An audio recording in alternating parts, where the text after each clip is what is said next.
जय हिंद दोस्तों, मैं राजकुमार आप सभी का स्वागत करता हूं ज्ञानपीठ जीके पॉइंट के इस यूट्यूब चैनल पर। दोस्तों आइए शुरू करते हैं। सीआरपीएफ स्टेनो और सीआरपीएफ एससीएम की जो एग्ज़ाम आपका होने वाला है उसके लिए जीके का मॉक टेस्ट। तो चलिए शुरू करते हैं इस श्रृंखला को। पहला प्रश्न आपकी स्क्रीन पर दोस्तों, इस मॉक टेस्ट में जो प्रश्न है वो आपकी 26 से लेकर 50 तक प्रश्न है, मतलब 25 प्रश्नों का अभ्यास करेंगे आज हम। तो पहला प्रश्न आपकी स्क्रीन पर दिख रहा होगा दोस्तों। इसमें कहा गया है कि विश्व बाल श्रम निषेध दिवस कब मनाया जाता है। दोस्तों बच्चों को आप हानिकारक काम में नहीं लगाएंगे, तो बाल श्रम को रोकने के लिए दुनिया में जो दिवस होता है वो होता है आपका 12 जून को। तो विश्व बाल श्रम दिवस जो मनाया जाता है वो 12 जून को मनाया जाता है। ऑप्शन बी आपका सही जवाब है। दोस्तों अगर हम बात करें बाल श्रम के बारे में तो आपको एक आर्टिकल याद रखना है, आर्टिकल 24। भारतीय संविधान का अनुच्छेद 24 कहता है कि आप 14 वर्ष से कम आयु के बच्चों को हानिकारक काम में नहीं लगा सकते। तो ये भी आप याद रखना, आर्टिकल 24 में कितने साल के बच्चों को शामिल किया गया है, तो 14 साल के बच्चों को शामिल किया गया है। इसका सही होगा आपका ऑप्शन बी 12 जून। नेक्स्ट प्रश्न, मुगल सम्राट बाबर के बारे में निम्नलिखित में से कौन सा कथन गलत है। तो गलत कथन की पहचान करनी है हमें बाबर के बारे में। जब वह सिंहासन पर बैठा तो उसकी आयु 18 वर्ष थी। दोस्तों ये 18 वर्ष नहीं थी, बाबर की आयु सिंहासन पर बैठने के टाइम पर 11 वर्ष थी। ठीक है, 11 वर्ष की गद्दी में 1494 ईस्वी में फरगना की गद्दी पर बैठता है। तो इसका सही जवाब होगा आपका, एक तो ये हो गया। दूसरा देखिए, उसने फरगना के राज सिंहासन पर विजय प्राप्त की थी, ये भी सही है आपका। ठीक है, वह 1494 में राज सिंहासन पर बैठता है, ये भी सही है। वह मुगल सम्राट था, मतलब पहला मुगल सम्राट था, ये भी सही है। लेकिन ये आपका कथन गलत है। बाबर जो था जब गद्दी पर बैठा था तो इसकी आयु 18 वर्ष नहीं थी, 11 वर्ष थी। ठीक है दोस्तों अगर आपसे पूछा जाए कि बाबर की आत्मकथा बाबरनामा किस भाषा में लिखी गई है, तो बाबर ने अपनी आत्मकथा जो लिखी है बाबरनामा, ये तुर्की भाषा में लिखी है। ये कई बार क्वेश्चन आता है कि बाबरनामा किस भाषा में लिखी गई, तो तुर्की भाषा में लिखी गई है, ये भी आप याद रखना। और बाबर ने कलंदर की उपाधि भी धारण की है, कलंदर।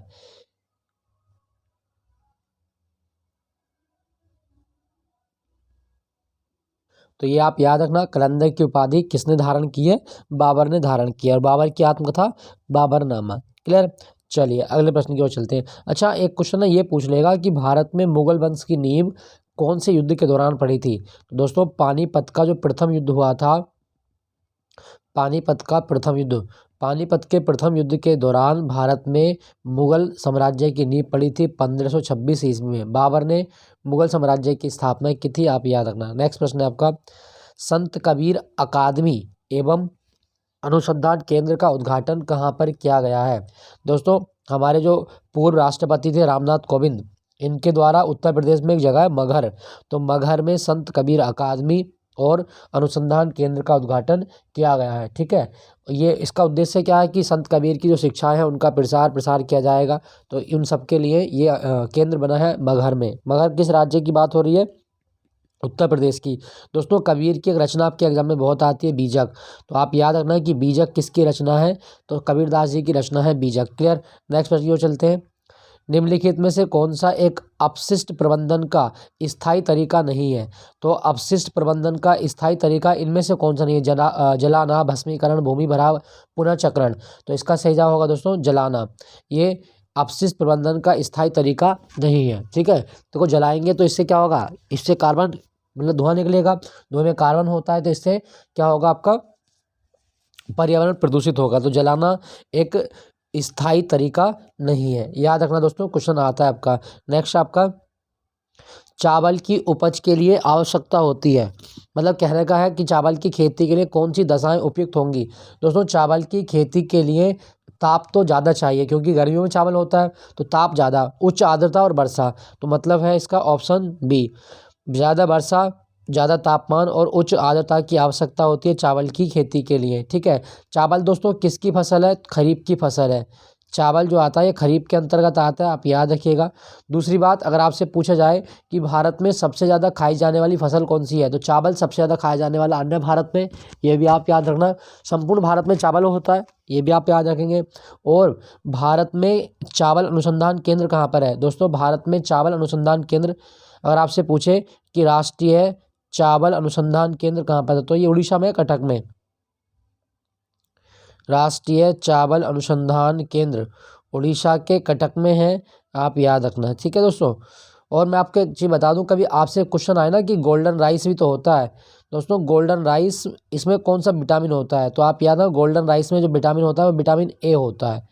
गोल्डन राइस में विटामिन ए होता है। ठीक है, तो ये आप याद रखना। इसका सही जवाब होगा आपका ऑप्शन बी, चावल की खेती के लिए उच्च तापमान, उच्च आर्द्रता और उच्च वर्षा की आवश्यकता होती है। नेक्स्ट, भारतीय शास्त्रीय नृत्य शैली जगोई पारंपरिक रूप से किस राज्य से संबंधित है। दोस्तों जगोई जो नृत्य है ये किस राज्य का है, तो जगोई नृत्य आपका मणिपुर का है। ऑप्शन डी मणिपुर का है जगोई नृत्य। मणिपुर का एक और पूछेगा आपसे, रासलीला, रासलीला भी किया जाता है। और मणिपुर का एक क्लासिकल डांस भी है जिसका नाम है मणिपुरी डांस। ठीक है दोस्तों, तो जगोई मणिपुर का मतलब नृत्य है, ये भी आप याद रखना। दोस्तों अगर आपसे पूछा जाए ये मणिपुर कब बना था, तो 21 जनवरी 1972 को मणिपुर राज्य की स्थापना की गई है। 21 जनवरी 1972 को मणिपुर राज्य बना था, ये भी आप याद रखिएगा, क्वेश्चन आता है आपके एग्जाम में। साथ साथ मैं आपको बता दूं दोस्तों, जो मणिपुर है ना, मणिपुर में एक लोकटक झील भी है आपकी, लोकटक झील,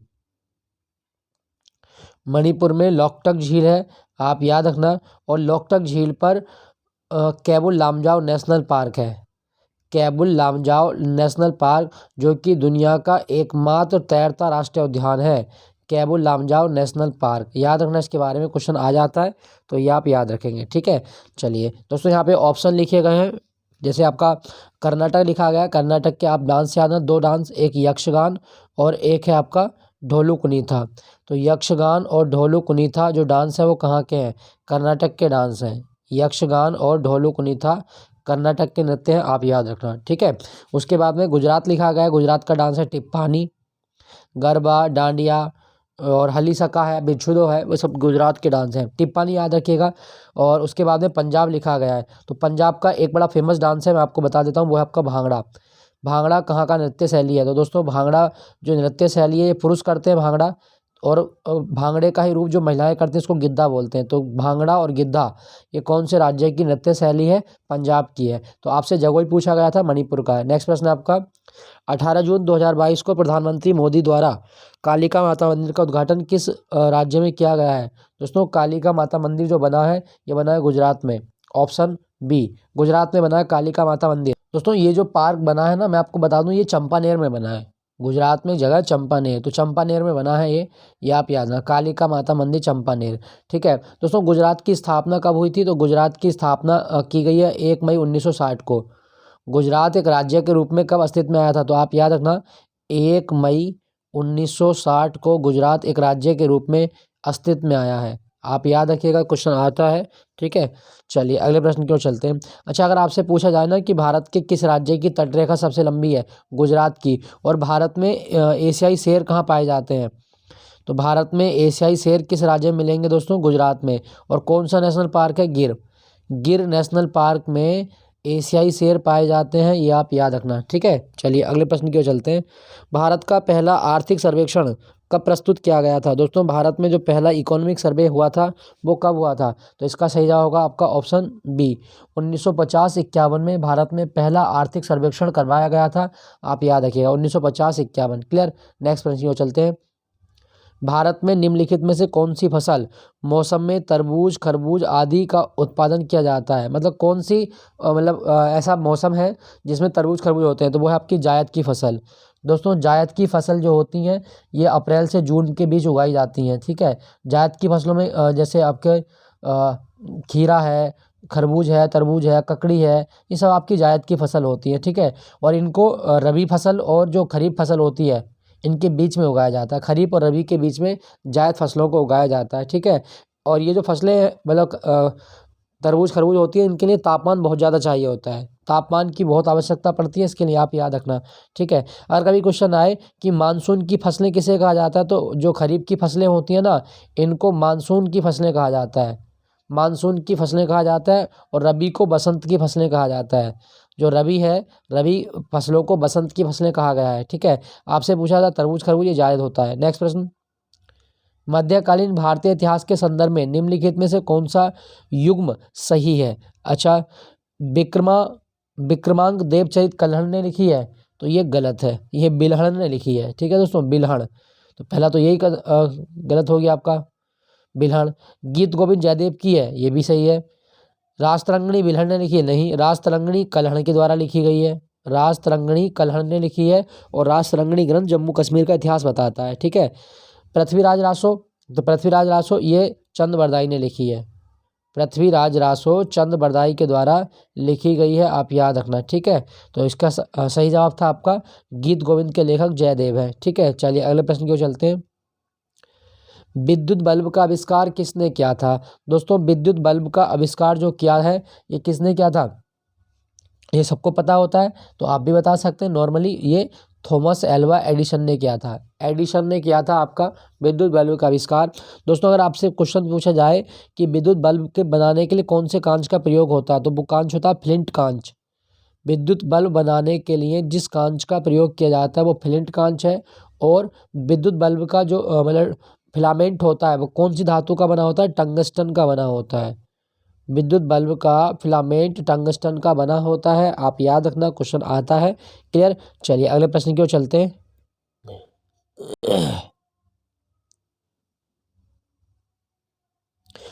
क्वेश्चन संख्या 37, क्या कहा गया? पंजाब के एक राष्ट्रवादी लाला लाजपत राय सदस्य थे। दोस्तों लाला लाजपत राय ये कांग्रेस के जो आपका गरम दल था ना, उसके सदस्य थे। ठीक है। लाल बाल पाल, आप तिकड़ी सुने होंगे, लाल बाल पाल। तो लाल से लाला लाजपत राय, बाल से बाल गंगाधर तिलक और पाल से बिपिन चंद्र पाल। पाल से बिपिन चंद्र पाल, तो ये तीन लोग जो थे वो गरम दल में अग्रणी माने जाते हैं, सबसे इंपॉर्टेंट। ठीक है। लाला लाजपत राय की बात करूं दोस्तों, तो लाला लाजपत राय का जन्म हुआ था पंजाब में। इनको पंजाब केसरी या पंजाब का शेर भी कहा जाता है, ये भी आप याद रखना। साथ साथ इनकी किताब बड़ी फेमस है, द अनहैप्पी इंडिया। ये बहुत आती है एग्जाम में कि द अनहैप्पी इंडिया पुस्तक किसने लिखी है? दोस्तों द अनहैप्पी इंडिया पुस्तक लिखी गई है लाला लाजपत राय के द्वारा, ये भी आप याद रखना। और लाला लाजपत राय ने एक बैंक की स्थापना भी की थी, पंजाब नेशनल बैंक।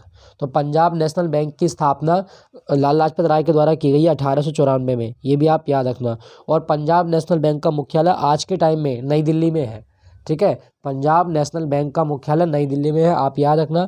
और इसके संस्थापक कौन है? लाला लाजपत राय, गरम दल के हैं।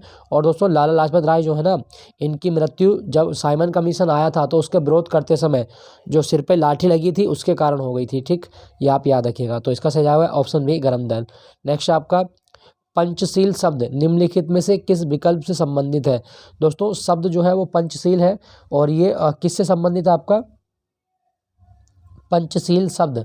तो इसका सही जवाब होगा आपका ऑप्शन भारत की विदेश नीति।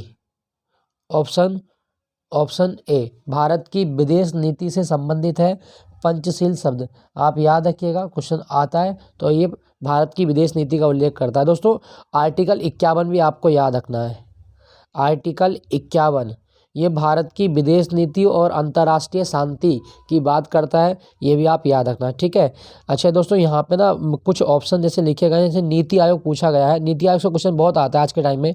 तो नीति आयोग की स्थापना की गई है 1 जनवरी 2015 को।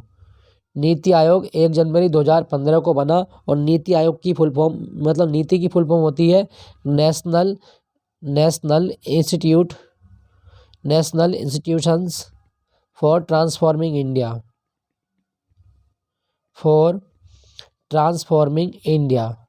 तो national institutions for transforming India, ये आप याद रखना, क्वेश्चन आए तो आप इसको टिक कर सकते हैं। ठीक है दोस्तों, ये तो हो गया नीति आयोग 1 जनवरी 2015। मौलिक कर्तव्य हमने कहाँ से लिए हैं? USSR से लिए हैं। ठीक है। और हमारे संविधान में सरदार स्वर्ण सिंह समिति की सिफारिश पर 42वें संविधान संशोधन के द्वारा 10 मौलिक कर्तव्यों को ऐड किया गया था। और वर्तमान में 11 मौलिक कर्तव्य हैं। 11वां मौलिक कर्तव्य 86वें संविधान संशोधन अधिनियम के द्वारा संविधान में जोड़ा गया है।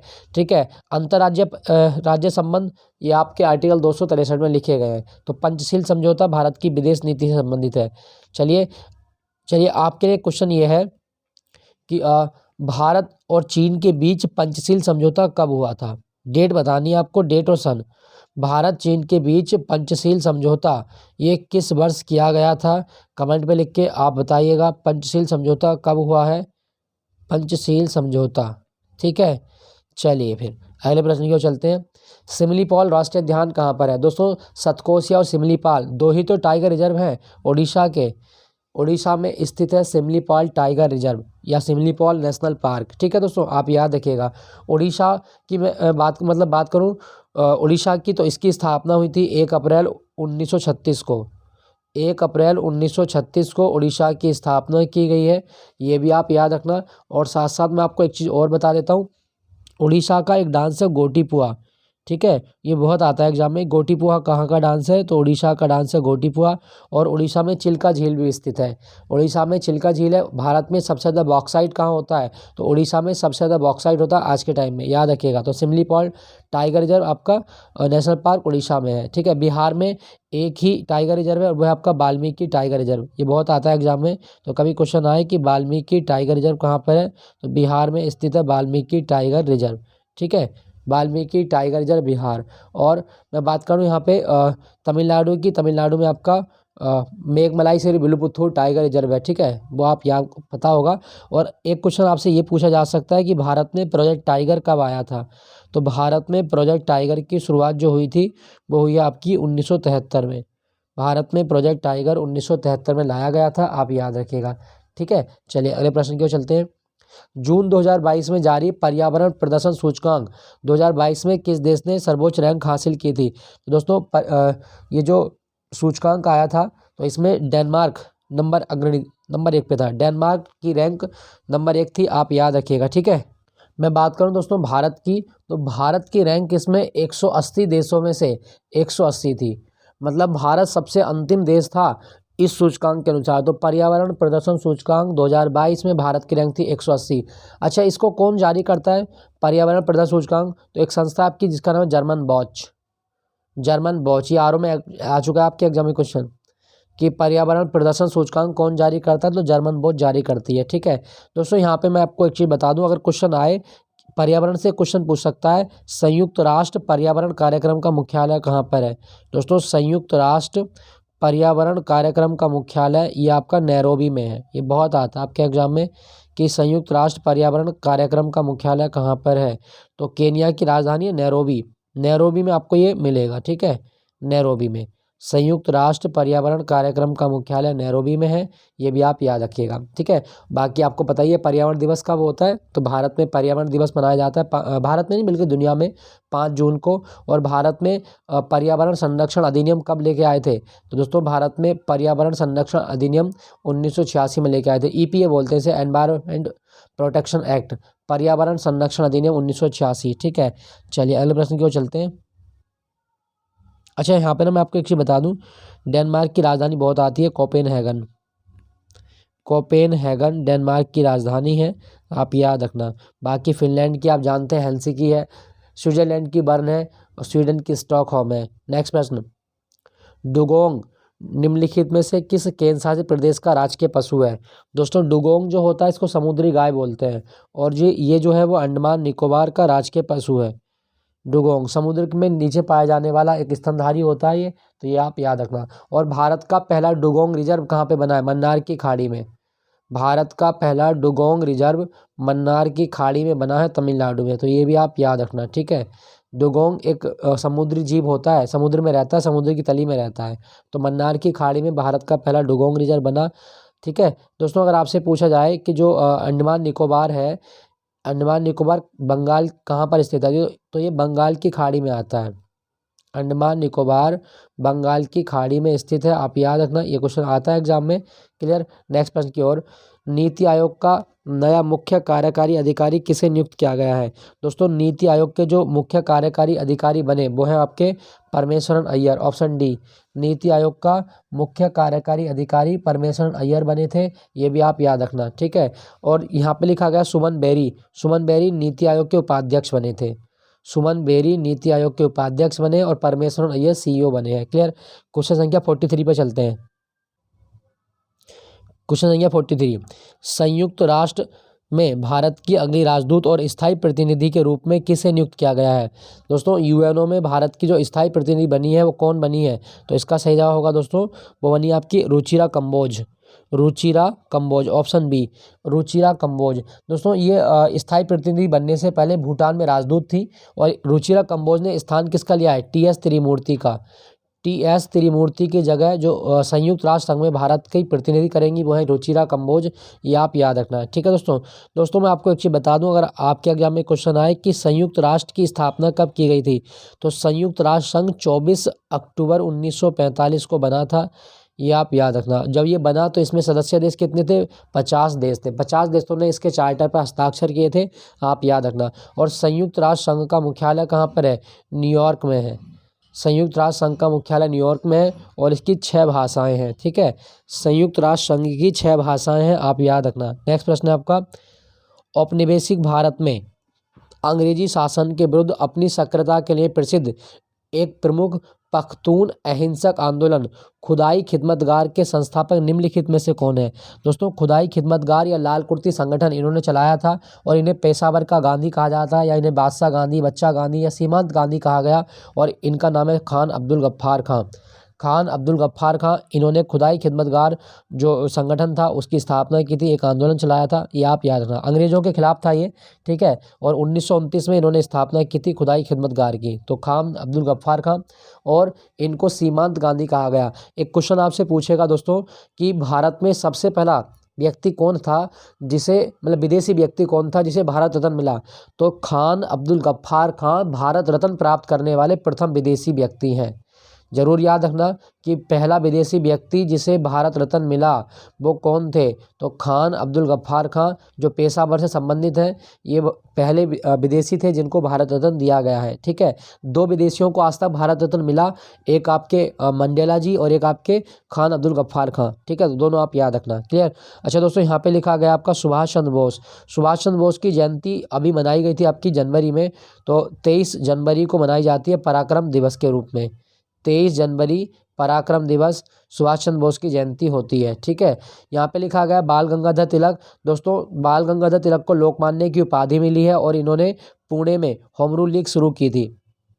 तिलक ने होम रूल लीग शुरू की थी पुणे में, आप याद रखना, क्वेश्चन आ जाता है। और इनकी किताबें बड़ी फेमस, गीता रहस्य है।